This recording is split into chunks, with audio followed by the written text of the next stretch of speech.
Government spending.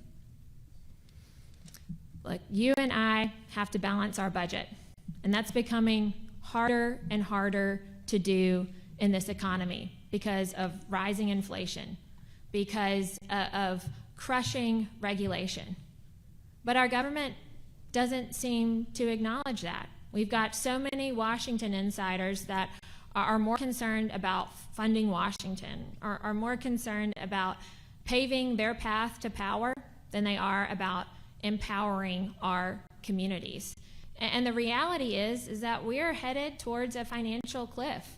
To be clear, again, as I've said earlier, I will fight for funding for our health care, for our schools, for our infrastructure. We need funding in this district, but we also have to spend responsibly.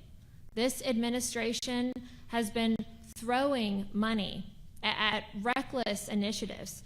Again, $7 billion for electric vehicle charging stations, of only about a dozen have been built, and which do not improve the quality of lives of folks here in this district. We are $35 trillion in debt. That's the equivalent of debt payments of billions of dollars a year. And if we have any hope of getting inflation curbed and of bringing about economic success and prosperity to our country, we have got to have folks that are willing to balance the budget. Shamari, government spending. Yeah, I get it, but I also want to clarify something because I think it's a very important point. Ms. Dobson said that land deal that she worked out for Mexican companies purchasing land over in our border state of Texas was somebody playing for the cartel. Well, the realities of it, look, this is land that was used to secure a $100 million portfolio loan. So that's one hell of an office building. And so I think the realities of it is that it was not that. The realities of it is that in the private sector, you were a real estate attorney and you helped secure a deal selling border land to shadow companies owned by Mexican investors, which is you know, that's your business in the private sector.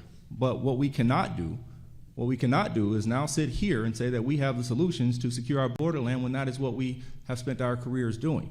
Government spending is something that is important. It is very important. And again, it's something that we have to analyze through a lens of actual fact.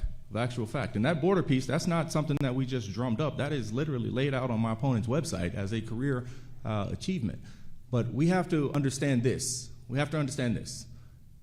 Is that in the Trump administration, even removing COVID spending,